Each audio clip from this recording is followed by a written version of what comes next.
Hello, this is Susan with Adventure Therapy Travel, and I'm here with Pam, also from Adventure Therapy Travel. Hey, Pam. Hey, good morning. How are you? Good. How are you? Good. So, Pam is our agency expert on Hawaii, and we're going to ask her um, some questions about traveling to Hawaii today. All right, Pam.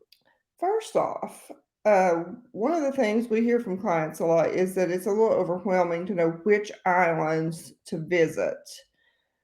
So let's say this is a once in a lifetime trip. They're not going back. They're going to do it right this time. What islands do you suggest they visit and why? Um, First of all, I would say if this is your one and only trip, that you need to stay at least 2 weeks in order to sufficiently see Hawaii. And that lots of times people don't understand that they probably need to acclimate themselves to the time change before they leave, especially if they're in the Eastern time zone, because it can get hard on you to do that. So if you can acclimate yourself to the time change, then you can see it in 2 weeks. I would say I would go to uh, Maui, Kauai, and Oahu. And the reason I say that is I think if you go to Hawaii, you really need to go to Oahu so you can see Pearl Harbor, if nothing else. Um, it's not my favorite island, but just for the historical facts, you need to go to there and to Diamond Head and to be able to see Waikiki. Um, you know, that's what I would say to do. You don't have to stay there for an extended period of time. You can even actually island hop over and do that if you don't want to stay there, unless you decide you want to go to Alani, Disney's property, and then you can stay there and kind of do a Disney vacation and Hawaii vacation all in one. Um, if you have kids, I would suggest you definitely take them to Pearl Harbor, Punch Bowl, and Diamond Head to see all that. And like I said, last time I went with my family, we did island hop over just for the day, did Pearl Harbor and all of that because I really didn't want to spend my time in Hawaii in a big city. I wanted to spend it on the beach and in the lush green surroundings. So that's my suggestion for that. I think a Also, lot of people don't understand that Waikiki and Oahu, Honolulu is a big city. It's mhm, like being in New York yep. on an An island. island in the yeah, right in the Pacific. And I mean, I have gone and spent extended time on Oahu. That's why when I go back, I don't spend that much time there. But like I said, just for the historical part, and I mean, my kids, and I'll be honest with you, if you ask my kids, and they're adults now, to say what was your favorite part, they will definitely tell you Pearl Harbor because it made such an impact on them. So, but my favorite island, I guess, most people like Maui the best. I personally like Kauai the best because Kauai reminds me of what Maui was back in the 70s. My first trip was in 1976 as a child, and Maui, there were two hotels in Kahanapali, and that's it. And now it has grown into the great tourist destination that it is. So Kauai reminds me of what Maui used to be. It's still kind of not as touristy, and you have the rainy side of the island and the dry side of the island. So you can pick Princeville, and we stay in Princeville when we go, and then we stay in Poipu on the other side. We were avid golfers, so that was very important to us. And if you want to take a golfing holiday, there's no better place, and you can find some really good specials because most people don't go to Hawaii to play golf, but there are some really good specials that you can find if you want to play golf. Um, Maui, of course, everybody loves Maui. We like to stay in the Kapalua area, which is past Lahaina, the little whaling village that everybody's probably familiar with. It's a very short drive to go in and eat. There's Lahaina, and then there's Kahanapali, and then up the beach is Kapalua. So that's kind of like your outskirts on that side of Maui.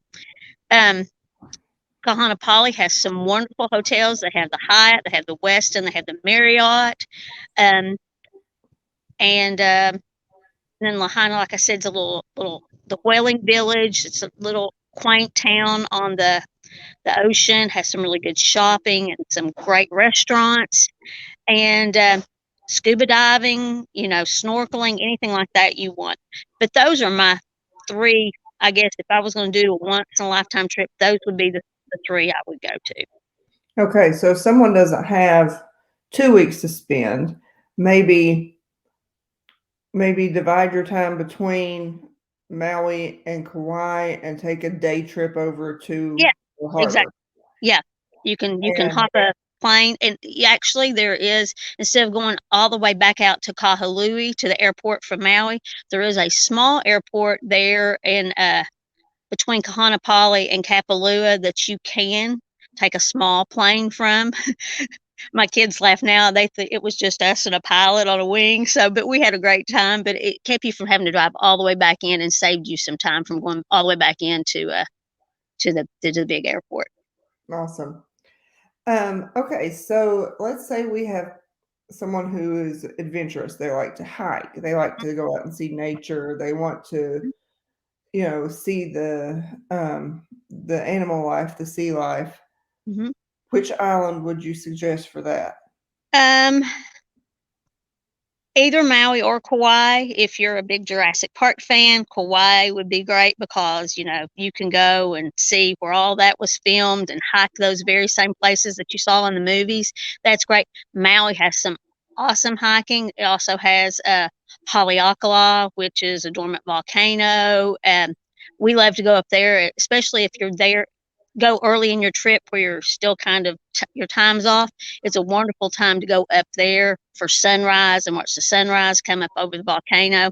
And we bike down. We really enjoy that. So you go up, they'll pick you up at your wherever you're staying.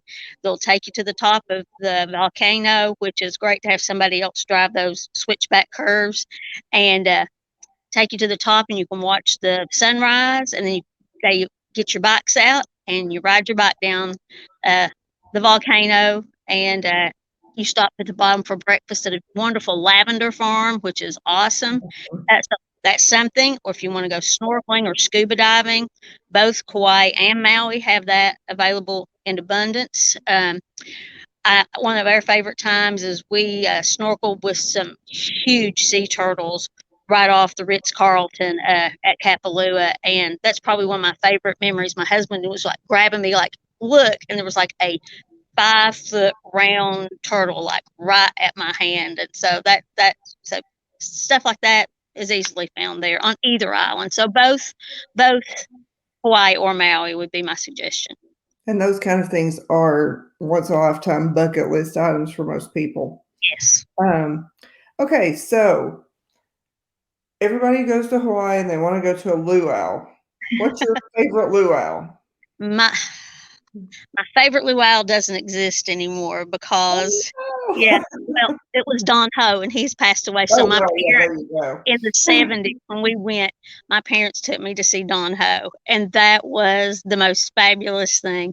We went back a few years later, and Al Harrington has a wonderful one. If you're on Oahu, Al Harrington had one. I don't know if they still, but if you're in Maui, the old Lahaina luau is by far my favorite. It's very authentic. It's really good. But I will say several of the resorts, depending on which one you choose, also have their own luau. So if yours doesn't, then I would suggest, because it's right on the beach and they roast the pig in the sand. It's really great. So yeah, old Lahaina luau. Okay. I know that if someone was going to Alani, that Alani does have their own Mhm. Yes, they do. restaurant too. And so I've heard good things about that one if you are staying there. But if you're on Maui or Lahaina, Yeah, old Lahaina. okay. All right. So what about you hear a lot about the road to Hana. Yeah. Is it worth it? Oh, by far. We've driven out there and we've flown out there, and I would suggest driving it because it's an experience all in itself. You drive out to the 7 sacred pools, stop in, I'm trying to think, La Pie, I think, is the little town right before you start in. Stop at one of the local grocery stores, get you a, a picnic lunch and take it with you. If you're from Eastern Kentucky like we are, those roads won't be anything to you, but they're kind of skinny and very narrow, and you meet lots of oncoming traffic, but it's an experience. You can go to the black sand beaches. There's just, and it's an experience all along the way. You stop all along the way to see so many different things. There's old churches, there's waterfalls, and then at the end you get to the 7 sacred pools and you can take a dip in those. But yeah, I would definitely suggest, and it's a whole day adventure, so I would definitely suggest you do that. But also as you come back on as you're coming back, there's some wonderful windsurfing that you can watch along the way, and we always like to stop at Mama's Fish House. So, but Oh, you need a reservation, but it's a wonderful, wonderful place to eat. Um, I can't remember exactly what the road name is, but you have to go past it to get to the road to Hana. But it's called Mama's Fish House, and it is absolutely the best fish I've ever had in Hawaii. and the road to Hana is on which island? It's on Maui. On Maui. Maui. Yeah. Okay. Um, so what about we always hear how expensive groceries and food and things are in Hawaii.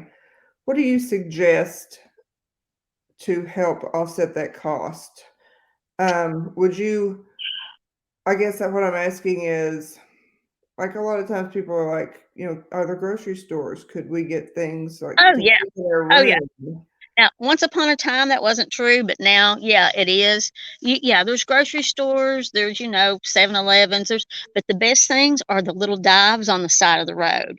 Oh, there's a pie shop going into Hana. There's like pork barbecue places all over the place. And just because it looks kind of interesting, don't let that deter you from stopping, because some of the best meals we've ever had, and they're relatively inexpensive. Those are because a lot of the locals eat there. And so it's more economical. Yeah, I would say some of the groceries are, but not to the extent that I think some people make it out to be. I mean, um, like, I would suggest if you get up, especially if you stay at a place that offers you a breakfast, that helps. If it's inclusive that you have a breakfast. I think a lot of the places we have stayed have. The last time we went, there was like 8 of us, so we actually had a villa. So we made breakfast in the morning, so that was, and then we'd go out and do our thing. And lots of times we'd find a little dive to eat lunch in, and then in the evening, of course, we had restaurants picked out. Everybody has their own favorites, so everybody got to choose, where we ate.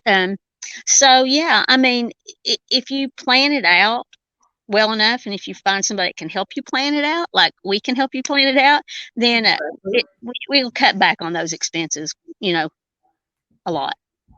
That's a very great point. If going with an expert to do your planning, to someone who can help you with, what are the good places to eat, and, like, it's like in most of us in our hometowns, we know that there's a hole in the wall that has the Right. best food, That's right. but most people driving by may not stop because they don't know if it's okay or not.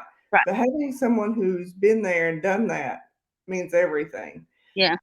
So if y'all are thinking about going to Hawaii and you are thinking, um, you want to get started working on a plan for that, we suggest you contact us here at Adventure Therapy Travel. Pam is a resident Hawaii expert. As you can tell, she's been and she knows what she's talking about. And we would be happy to get you set up for your trip. Just give Yeah. us And a if there's some yell. place that you want to go that we've not been, we will find somebody who has, and find out the logistics for you and help you plan it. That's right. So go to www.adventuretherapytravel.com.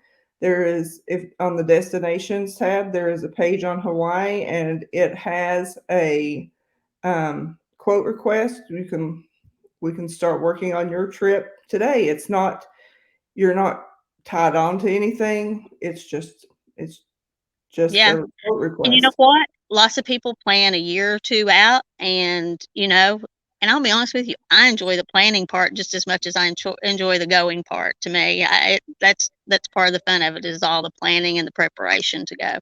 Exactly. And that's why we are travel advisors, because we love the planning.